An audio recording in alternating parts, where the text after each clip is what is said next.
Nos es grato compartir con usted recursos espirituales para su edificación personal. Bienvenido a su canal.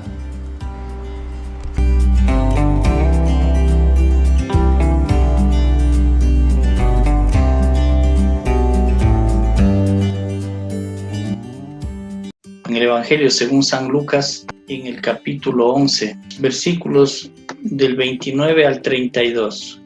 Dice, y apiñándose las multitudes comenzó a decir, esta generación es mala, demanda señal, pero señal no le será dada, sino la señal de Jonás. Porque así como Jonás fue señal a los ninivitas, también lo será el Hijo del Hombre a esta generación. La reina del sur se levantará en el juicio con los hombres de esta generación y los condenará, porque ella vino de los fines de la tierra para oír la sabiduría de Salomón, y he aquí más que Salomón en este lugar. Los hombres de Nínive se levantarán en el juicio con esta generación y la condenarán, porque a la predicación de Jonás se arrepintieron, y he aquí más que Jonás en este lugar. Jesús está con esta multitud que ahora se agolpa alrededor de él. Y a los unos, a los que cuestionaban el origen del poder de Jesús, recuerdan después de haberle sacado el demonio a un hombre, los unos decían, pero este dice tiene poder por Belcebú, el príncipe de los demonios. Y Jesús ya les respondió de qué se trataba ese asunto y les dijo, no, que Satanás no puede estar en contra de sí mismo. Pero ahora es la oportunidad para responder al otro grupo de personas que pedían señal del cielo. Y Jesús se da la tarea pues de responderles y no tiene palabras de halago, no tiene palabras suaves para ellos. Y dice, comenzó a decir, esta generación es mala, demanda señal. Generalmente lo que hacemos nosotros es tener palabras suaves para que la gente no se vaya, para que la gente no se incomode, no se sienta mal. Pero Jesús les dice, señal no les será dada, sino la señal de Jonás. En el libro de Jonás, en el Antiguo Testamento, en el capítulo 1, en los versos desde el 1, tenemos nosotros el relato de qué es lo que sucedió en ese tiempo con Jonás. Y dice, vino palabra de Jehová a Jonás, hijo de Amitai, diciendo, levántate y ve a Nínive, aquella gran ciudad, y pregona contra ella, porque ha subido su maldad delante de mí. Esta fue la orden de Dios para Jonás, un profeta. Y lógicamente Jonás se levanta, pero en vez de irse a Nínive, donde le envía Dios, él se va a otro lugar, contrario, opuesto. Se embarca y navega, pero en medio de su trayecto hay una gran tormenta. Dios levanta una gran tormenta, el barco está por naufragar y la gente se desespera, no sabe qué es lo que sucede y echan suertes para saber por causa de quién está sucediendo todo eso. Y la suerte cae en Jonás y le preguntan, le dicen, bueno, dinos qué es lo que está pasando porque por tu causa está sucediendo todo esto. Y Jonás reconoce y dice, sí, es verdad. El hecho es de que Dios me envió a Nínive a que predique el arrepentimiento a esa ciudad, dice, pero yo huí de ahí y más bien estoy yendo para otro lado. Dice, sí, ustedes tienen, dice, toda la razón, échenme a mí, dice, y cesará la tormenta. Y en efecto le echan al mar a Jonás y cesa la tormenta. Pero a Jonás, dice, le traga un gran pez. Y mientras estuvo en el vientre de este gran pez, Jonás se arrepiente.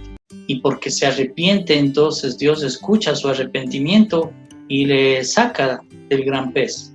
Dice que el gran pez vomitó y él salió con vida. Pero entonces nuevamente Dios le dice las mismas palabras. Levántate y ve a Nínive, aquella gran ciudad, y pregona contra ella en el capítulo 3. Y entonces ahora sí, Jonás va y predica en Nínive. Y a la predicación de Jonás, toda esa ciudad, una ciudad que estaba llena de maldad, se arrepienten, desde el rey, toda la ciudad se arrepiente. Y Dios no da su juicio, no les castiga, sino más bien les perdona. A esto es lo que hace referencia a Jesús cuando está hablando con esta multitud. La señal de Jonás les será dada, dice.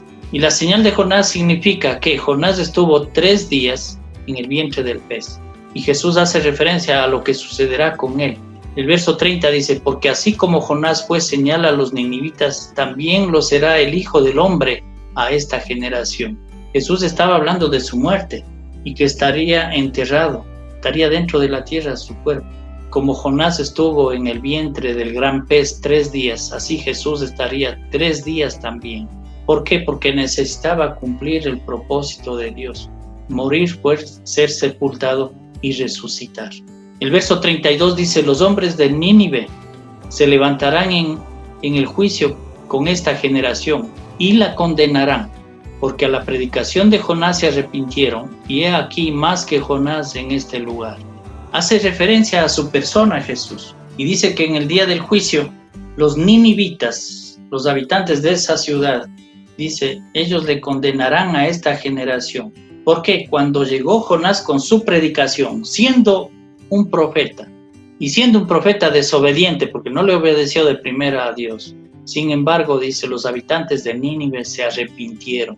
Y más dice, a la generación, a los que están escuchándole este momento a Jesús, o en estos días, en este tiempo, Jesús que está predicando, bajando del cielo el Hijo de Dios, y anunciándoles y predicándoles el arrepentimiento, el Hijo de Dios, no se arrepintieron.